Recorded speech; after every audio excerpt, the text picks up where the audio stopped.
There are over 1 million unfilled manufacturing jobs in the United States. As we try to bring back more manufacturing to the region and build new things like rockets, satellites, autonomous vehicles, that supply demand mismatch is only going to grow. And that's even if we attract more people to manufacturing. Today's guest has a solution, robots, and he's rolling out a new business model to accelerate robot adoption. Welcome to Manufacturing Excellence, a podcast by Seraph Consulting, where we have conversations with leaders pushing industrial businesses forward. In this episode, I speak with Saman Farid, the founder of Formic, who is leading the charge in developing robots as a service solutions. Formic is focused on delivering outcomes, not just hardware. Customers only pay for robots by the hour, just like they would traditional employees. By transforming the traditional approach, Formic is creating the conditions to drive large-scale adoption of automation across manufacturing.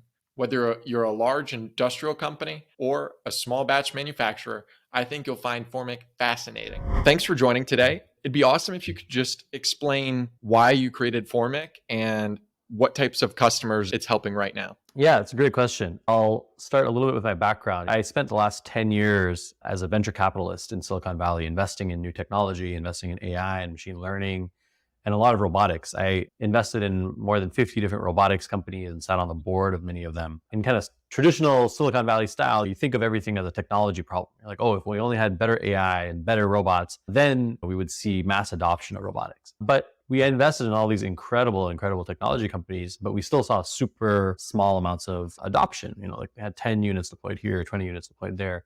And then we started looking around the wider world in manufacturing and construction and agriculture and healthcare. All these places that have a desperate labor shortage didn't have any robots. And everybody kept saying similar things. We've been trying to automate this thing for the last 5 years and we haven't been able to. Or they say, if we don't automate, we're going to go out of business. But yet still, when you walk around a lot of these plants, there's very little automation in there. And what we realized is that one of the biggest reasons that automation is not deployed is that there's just too much risk and too much cost associated with that risk for people to kind of pull the trigger. So what generally happens is that manufacturers are being asked to cough up hundreds of thousands of dollars, if not millions of dollars, for something that's unproven that may or may not work in general. And even more importantly, may or may not work for their specific application in their specific facility with their specific products. And there's so much unknown and so much uncertainty. And most of the vendors in this space just charge you for kind of custom engineering work, right? And so they're incentivized to charge you as many engineering hours as they can, to upsell you as much equipment as they can. And there's this massive misalignment of incentives that meant that manufacturers were faced making this impossible choice between, on the one hand, taking a lot of risk for something that may or may not work and probably is not going to work, and it's probably going to cost a lot more than you originally expected. Or on the other hand, not doing anything and suffering. And both of those are not very attractive options. And so we started Formic with the idea of saying, we know a lot about robots. We deploy robots all the time. What if we can take on some of that risk on their behalf and make it easier for people to adopt automation? Can that drive up adoption? We're a little bit like a staffing agency for robots. What that means is that for factories who are short-staffed, they can call us and we'll show up and we'll help fill some of their empty headcount with robots. We'll charge the same way the headcount charges, which is by the hour. And what they'll see is they don't pay anything until we drop off the robot and it starts working and it runs exactly their parts. So there's no CapEx, no uncertainty. You don't pay anything if it doesn't work. And then once it's installed and running, they just pay for using it. We take care of all of the complexity, all of the service and maintenance and spare parts and management of that robot and repurposing that robot and reprogramming it if your parts change. There's all these, ongoing obligations the customer is stuck with if they have to buy their own robots. We take care of all of that stuff. And so really it just makes it extremely easy for people to adopt automation. But more importantly, the real goal here is to boost the productivity of these manufacturers, right? A lot of manufacturers have been stuck in this productivity rut for the last 5-10 years. Interesting stat that we found is that the typical factory in America only runs about 2,000 hours per year out of 8,700 possible production hours. And if you look at actual usage time on their machines, for example, the spindle time on a CNC machine, it's typically even less than that, which means that for 75% of the time, everything in that facility is sitting idle, right? All the floor space, all of the forklifts, all of the air conditioners, all the conveyors, like all these things that you've invested money and time and equipment into just to sit around collecting dust 75% of the time. And once they put in robots, what happens is that they get a lot more utilization, they produce more, and so their top line goes up, but their bottom line goes up way, way, way more because now all of those fixed costs are actually getting put to use. So they've already paid for the facility and the air conditioner and the forklift. Now you're just getting a lot more out of it. And so it's a massive boost to the productivity of these American manufacturers. And that's something that really excites us as a business. So sorry, it's a very long answer to a short It was question. a good explanation. One of the things that I couldn't help but notice as you're describing that is that customers were resistant to adopting because of the complexity, but also the risk.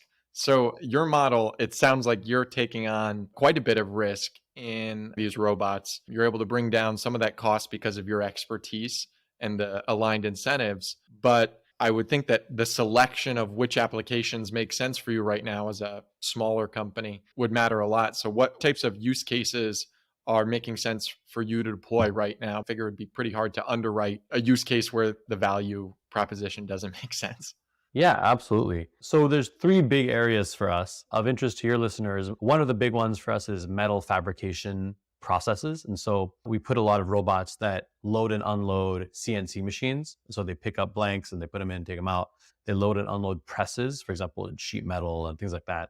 We have a lot of robots that do welding. And also recently we have robots that do inspection for products. And so the robot will come and kind of circle around a product and check for defects. And these are all super useful for manufacturers who are making automotive parts, aerospace parts, and recently some defense manufacturing as well. These are all areas where there's a severe shortage. So we have robots that supply to tier 1 OEMs. We have robots that are supplying to companies that make golf carts and lawnmowers, kind of a wide range of stuff. Another big category for us is plastic injection molding. And there's also a lot of those that serve the automotive industry, but also many other industries. And primarily in that industry, we put robots that unload injection molding machines. And so as the parts are produced, the robot can come in on a kind of consistent basis and take out the parts. And what that leads to is, again, much higher utilization of the injection molding machine, higher quality parts, less defects, and things like that. And then the third big area for us that we found a lot of success in has been in food production and food manufacturing. So chocolate chip cookies and matcha powder and shredded lettuce and things like that. We have a lot of robots that do case packing, taking those individual items and putting them into boxes, or palletizing, which is taking those boxes and putting them onto pallets. And then recently we were also starting to put in some mobile robots that are taking those pallets and putting them into a warehouse or putting them onto a truck or things like that. So all of these are highly repetitive tasks. A lot of them are pretty backbreaking labor, and they're tasks that workers don't want to do. And in a lot of cases, manufacturers can't find people who are willing to do those jobs. When we put in robots, worker satisfaction goes up, workers' injuries goes down, and all of a sudden they get a lot more production. Yeah, it's been pretty fascinating to watch the decline of the unemployment rate, especially in places like the southeastern US, but really all over the country where a lot of these companies have invested in. Manufacturing continues to grow in the US. And one of the main challenges we see is the staffing of plants. It's not just about, can you pay people? Sometimes they aren't even able to bring people into their plant to work. So I know a lot of people will be interested in bringing robots in. Actually, one of the previous guests on this podcast, which made me think of inviting you, they run a private equity firm, John Stewart of Middle Ground Capital, and they actually have an 8-person robotics team that they built within their firm. Most private equity firms and most companies don't have access to that. So what about downtime? I know people are always concerned about absenteeism when they have real workers. What type of service network have you put in place when you think about deploying your robot workers by the hour? Have you started it just in certain regions and build up service network there? Yeah, I'd be interested to know about that. Yeah, I'll answer that question in two ways. One is we have solved that problem first using technology and second manually, right? We can't automate stuff for other people if we don't also automate stuff for ourselves. So what that means is we built a lot of technology for robot diagnostics and error resolution. We've built devices that we put onto all of our robots as well. We have a control center. We have technicians that are watching all of our robots in real time in all places. They're also looking at all of the things like vibration, joint temperatures, pick rates, cycle times, and everything related to the health of that robot and that manufacturing process. And we look for anomalies. Usually we find anomalies before they become a problem on the production floor. And so we'll see that, this robot is starting to vibrate more than it usually does. And we'll look at the video feed and we'll see that, it looks like maybe one of the joints needs replacing. And so it'll trigger an action for us where we will then send out our technician to replace that part before it goes down. So we guarantee 98% availability on all of the robots that we deploy, and we pay out of pocket if we don't hit that metric. Again, unheard of in this industry. We're the only ones that stand behind a service level agreement like that. And the reason is we can do that confidently because we're actually watching everything and we know what's happening and what's going on. There's a lot of things we can resolve remotely as well. So we can log in. We've built an app that our customers can use with their phone. They show our technicians remotely a video of the robot, and our technicians can, through augmented reality, point at stuff. And they say, can you just wipe down this sensor or wipe down this camera, or whatever it might be, so that they can get back to production. In addition, we do have a technician network that we've built all around the country. So Midwest is where we initially started. We now have technicians also in California. We have technicians in the Northwest, Michigan, that area, on the East Coast, and kind of New Jersey, Pennsylvania, where there's a lot of manufacturing. In Southeast, in North Carolina, we have technicians that cover that region. And now we're building a team in Texas as well. So we're really covering a lot of the major manufacturing hubs across the US. We have service level commitments that allow our team to be there in a really short amount of time to respond to issues. So again, I think that it comes down to that uptime commitment that we talked about, right? If we don't hit our 98% uptime commitment, we're not getting paid. And that is very unique in this industry. There's nobody else. Everybody else will sell you a $500,000 piece of equipment. They might say this works 99.9% of the time. But what happens when it's down for a week? You got to pay them again to show up. And if you don't pay them, they're not going to come. Whereas for us, it's opposite, right? We are getting paid by the hour. And if our robot stops working, we're not getting paid by the hour. We're very incentivized to go out and fix it.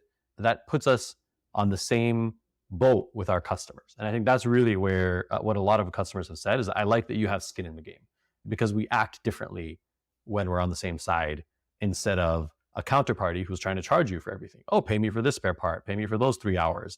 Oh, pay for my flight. My guy needs to fly business class. We don't do any of that, right? It's all on the hourly rate, and all the service maintenance is included. So we're incentivized to find ways to make it more efficient.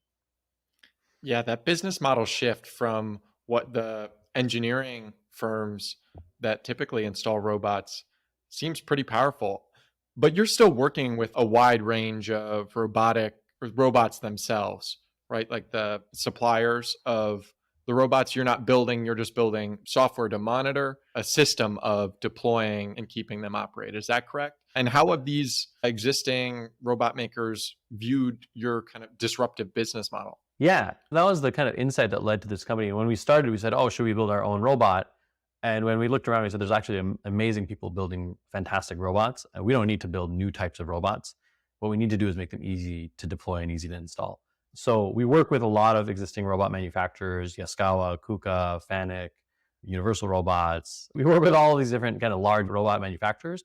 To make a robot work, there's a whole work cell. So you need all the other things. You need end-of-arm tooling, you need conveyors, you need PLCs sometimes, you need safety systems. So we buy those from a variety of different vendors that are mostly off the shelf. What our software does is it makes it much easier to design and deploy those systems. So when our salesperson shows up at a customer site, we gather a little bit of data, we do a quick 3D scan of their facility, and instantly our software will spit out full robot work cell designs, including mechanical prints, electrical prints, the programming for the robot, simulations of that robot, so that our customer can see what it's going to look like. That's what used to be a months-long, if not years-long process of kind of iterative design. We kind of shrank it down. Like you said, we have a bunch of software that monitors and manages the robots as well. We're really lucky that we live in a day and age where there's a lot of vendors out there that make incredible products. We just need to figure out how to get them combined together and installed in the right place at the right time as efficiently as possible. How much faster is the deployment with Formic versus what your traditional competitor would be benchmarked at? Our fastest deployment from the time the customer gave us the thumbs up and signed the contract to the time that our robot was deployed was about 2 weeks. I wouldn't say that's the most common number. I think it ranges a little bit. We have a bucket of what we consider our standard products. Most of the things I mentioned earlier fall into that bucket. We have off-the-shelf systems that we can basically just drop off with a little bit of configuration. And then there's also some more custom systems. So we have systems that have taken, months to deploy, and that's because there's just so much more complexity involved. But for the standard product offerings, we're very, very fast to deploy.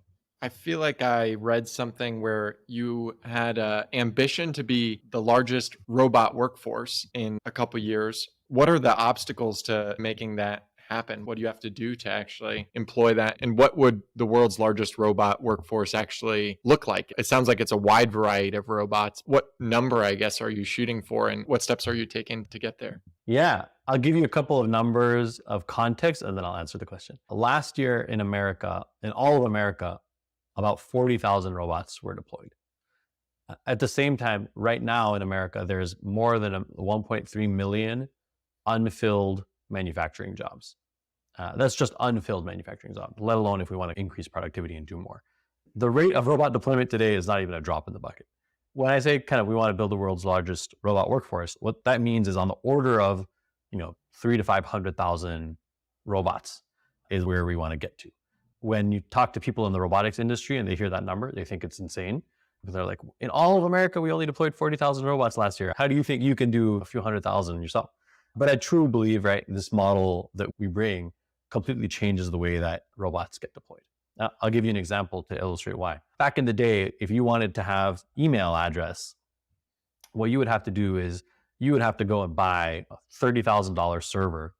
You'd have to have a room somewhere in your house or your office that was air conditioned that you could put that server in. And on top of that, you'd have to buy bandwidth. You'd have to buy $50,000 of software licenses. You'd probably have to hire an IT guy to stand around and take care of it. And only then would you be able to host a domain name and get email address. As a result, nobody had email, right? Or very few people had email. It wasn't until companies came around and they said, you know what? It's actually way more efficient for me to buy the servers and manage the servers and manage a large air-conditioned warehouse called the data center, manage them for everybody. And then you just buy usage rights to that email. You pay $5 a month, whatever it is, to use that email. That's when mass adoption of email happened, because people realized, yeah, this is not that hard and I need it, so it's going to make my life easier. I think we're in a similar turning point for robotics where people are starting to realize that it's much easier for there to be a professional manager of a robot fleet. We get a lot of economies of scale because we're doing this not just for one factory, but for many, many factories. And so we're doing it at scale. We have a lot of buying power. We get discounts on the robots that we buy. We have the ability to manage them at scale. We have the ability to redeploy them as your needs change. We can take it out from your facility and put it somewhere else. And so as a result, everybody gets better pricing and much, much more convenience. And what that leads to is a drastic increase in adoption. You mentioned some of your past podcasts on private equity firms. We work with actually quite a few private equity firms who have bought a lot of manufacturing businesses. And this is kind of very much in line with their model because they can bring us in and they don't have to have any more CapEx outlay. They don't have to build, like you said, the kind of 9-person in-house robotics team. And even a 9-person in-house robotics team can only do so many robots a year, right? With no extra burden, no CapEx, like they just basically get this switch that they can flip and suddenly they see OpEx come down, no additional lending capacity necessary, no additional paperwork, no additional maintenance technicians, no additional engineering. It literally just flip the switch and you get a lot more OpEx reduction and you get a lot more value out of those portfolio assets. And so private equity firms are calling us with these kinds of requests for us to go in and help them improve their portfolio. But also some of them have started calling us now and asked us to come help them choose who to buy based on suitability for automation. It's been a really fascinating process to see the value that we're generating for people. One of our aspirations is to help make manufacturing cool again. And I think companies like yours is really important because being able to eliminate some of those really repetitive jobs makes the rest of the jobs within a manufacturing plant more exciting and engaging. Not only were there not enough people to staff, but really going out and trying to run a factory when you can barely get people in the door and then bringing people into dirty or stressful jobs is not as interesting as making amazing products and focusing on optimizing the system and developing new cool solutions. So it's pretty exciting. The financing that you just mentioned that companies don't have to worry about, that have you figured that out? How to finance all these robots? That seems pretty incredible. And how are capital partners for you thinking about this growth? Is it something that they love to back ordinarily with manufacturers and you just really streamline this, or are there some bottlenecks there? Yeah, so that was one of the first problems that we set out to solve. So we put together about $250 million debt facilities so far, and there's more availability where that came from. These funding partners that we work with really like working with us because they like knowing that there is a professional manager who's in charge of these robots. As a factory, if you want to buy something, you have to kind of lend against your balance sheet, right? And it's hard for these funding partners to look and evaluate every single business. They don't know exactly what the additional value out of that asset is going to be in that business. But for us, we have a pretty proven model where we know, hey, for this type of robot, we can charge $15 an hour. And for that kind of robot, we can charge $10 an hour. And for that kind of robot, we can charge $19 an hour. And historically, here's what we've been able to make from these robots. And that really helps us with these funding partners to explain these are revenue generating assets, and we're professionals at managing these assets. We can take them and turn them into value for you. Yeah, we're very lucky that we've been able to establish a good number of partners, even in this environment where the cost of capital has gone up. We still have incredible partnerships with people who can back large volumes of deployments for us. Capital availability is really a meaningful part of this business too. Are you able to repurpose these robots pretty quickly? Is that part of the reason why a firm would be willing to lend against them? Like if a factory's priorities change, are you able to help reconfigure that robot worker to a new task? And is that something new? Obviously, when factory managers are listening to this and they're thinking about it, they're thinking of a large engineering firm bill to make a change or to switch a line. Yeah, that's where a lot of our software comes in. So we built software that does this kind of auto configuration and auto design. We design these robots in a way that they're relatively modular and they're easy to repurpose.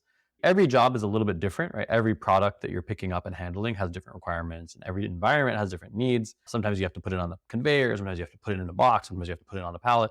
There's all these different details. And so while there are customizations that need to happen, we've designed our systems to be relatively modular because we have that in mind, right? We expected that we would need to repurpose them every once in a while. It does cost us money, obviously, to repurpose them. It's not free, but we don't pass that cost on to our customer. We include it and we build it into our model as an expectation. We think, this robot, we're probably going to repurpose it 3 or 4 times.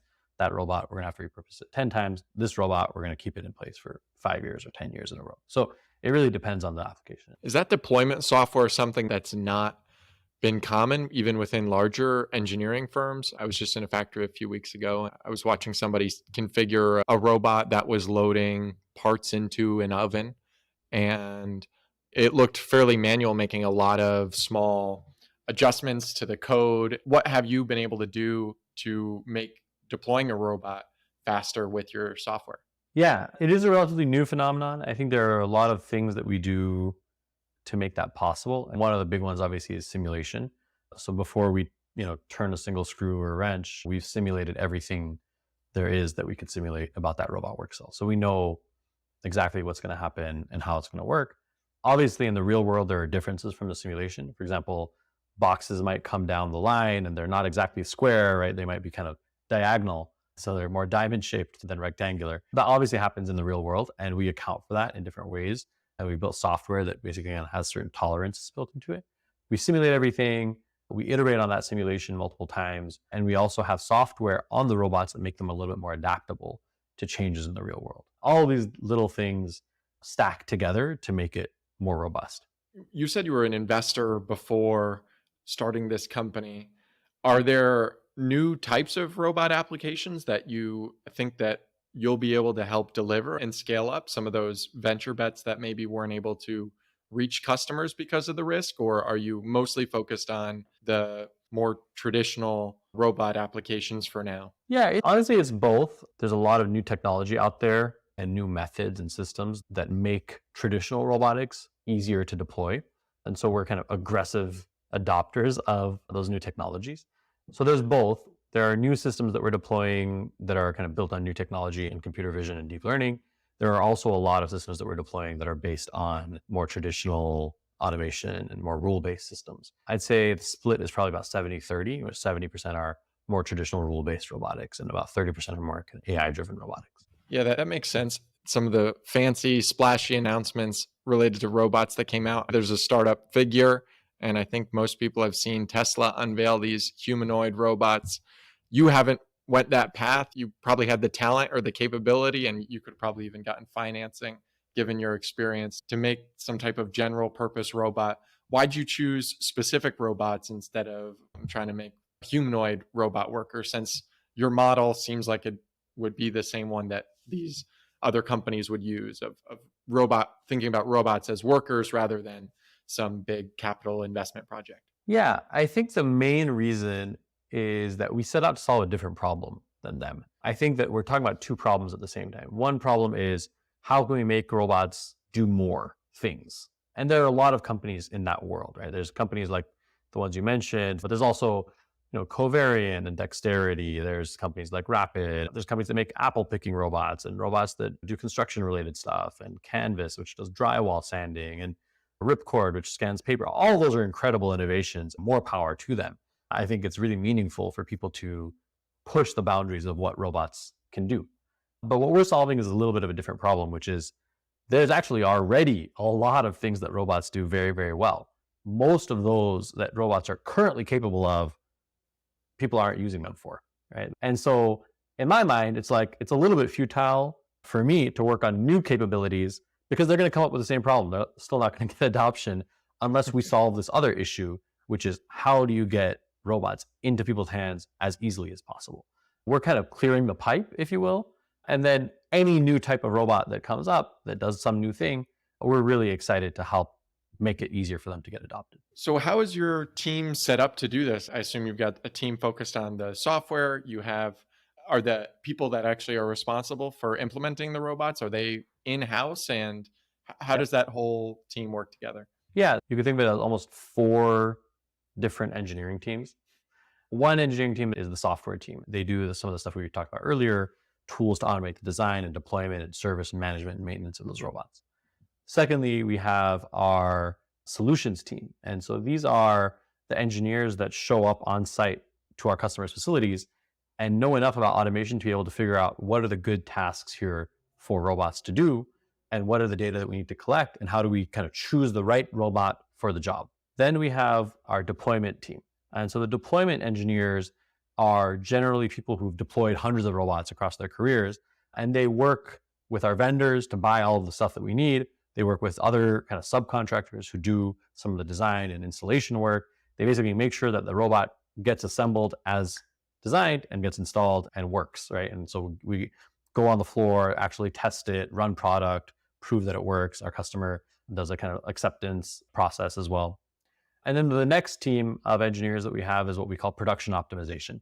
And so these are engineers who, after the robot's been installed and running, they're in charge of monitoring it, making sure that they fix any issues that come up. But more importantly, we don't call it the maintenance team. We call it the production optimization team, because there's a very big component of what they do, which is they actually go into our customers' facilities and they look around and they say, hey, you have this robot here. Here are all the things it could be doing. You're using it right now for task A, B, and C.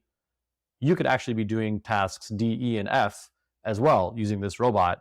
Based on our historical data, you run it from 6 a.m. to 12 a.m. And then there's this block, between 12 a.m. and 3 p.m. that you're not using it. And why is that? And when we find out more information, we help them solve some of those bottlenecks. And all of a sudden, what happens is that not only the utilization of the robot goes up, but the whole facility gets a lot more productive. And that's a process that requires people who not only know manufacturing and know robotics, but they really have to understand how our customers' businesses work.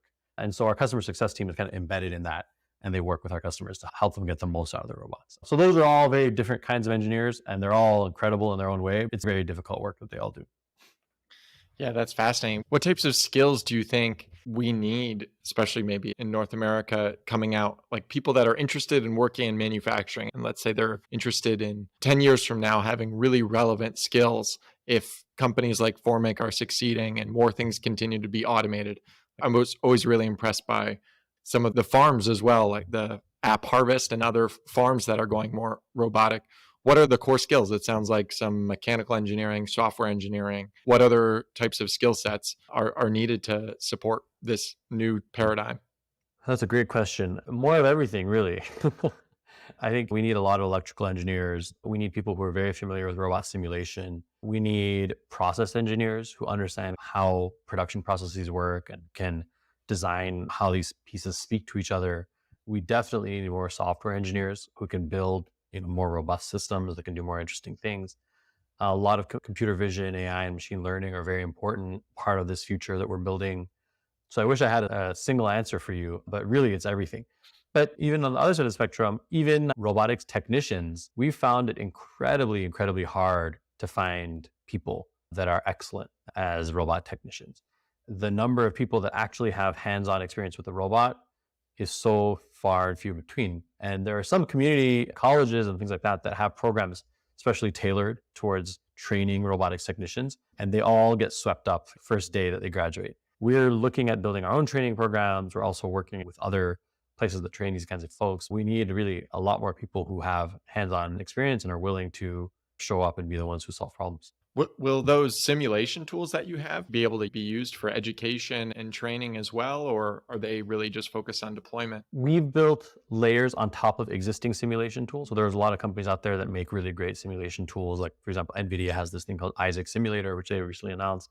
There are others that make great simulation tools.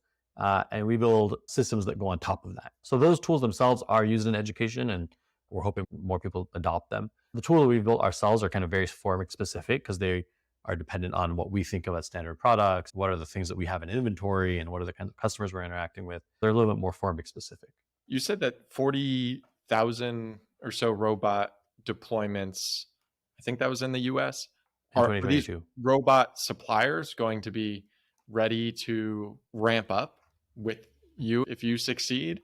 I know that type of manufacturing isn't easy to do. Yeah, luckily the numbers are much higher worldwide. Mm. So China deployed, I think, 300,000 robots last year.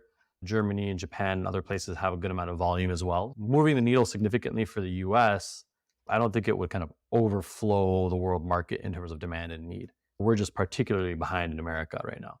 I remember seeing some statistic that Korea and Japan, because of their population stagnation, they had to address this earlier. So the robots per worker is much higher in those Absolutely. countries. Yeah, yeah.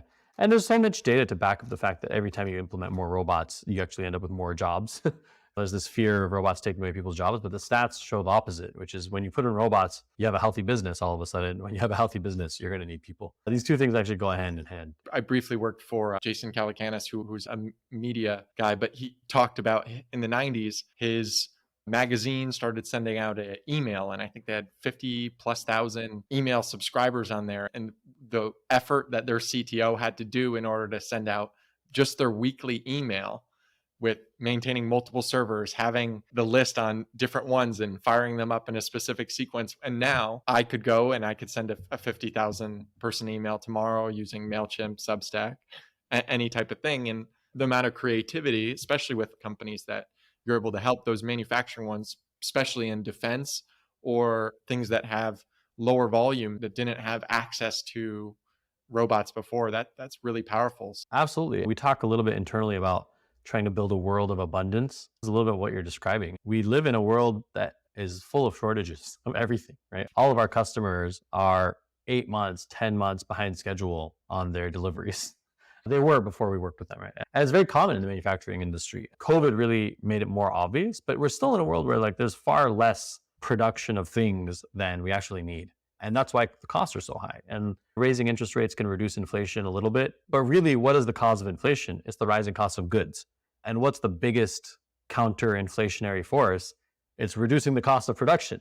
That's what we're thinking about a lot, is like, if we really want to create much more kind of mass availability of high quality products, there's no magic wand. You just need to create a lot more production capacity. And from a societal perspective, America needs to remain competitive, but the whole world really needs it as we move kind of to the next level of human civilization. Right? Are you just operating in the US right now? For now, we're primarily focused on the US. Yeah, there are some opportunities we've explored in Europe and Canada and other places, but there's just so much demand here. And for us to kind of remain as high quality as we want to be in terms of our service and support network, we're trying to stick to the US for now. I think at some point we'll expand.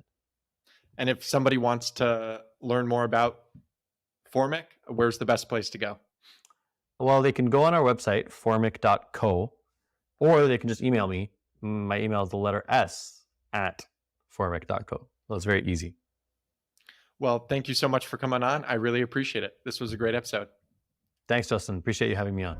Well, thank you for listening. I hope you enjoyed the episode. I really thought what Saman and his team at Formic are doing is incredible. The idea of being able to double or triple the deployment of robots into manufacturing is something that's much needed. And I hope other companies find ways to close that 1 million worker gap that we discussed. I think there's a huge opportunity for manufacturing to continue to create some of the best jobs and an awesome opportunity to create a new future. I learned a lot from Saman, and I hope his company succeeds, and I hope more companies like Formic continue to succeed. The ability for robots to take away some of the more mundane parts of manufacturing is critical for the success of the industry and being able to produce items at low cost and with high levels of predictability. By having more robots, people working in manufacturing can focus on higher level activities and focus on developing new products, improving manufacturing processes, and driving operational excellence. So thank you for listening, and subscribe to Manufacturing Excellence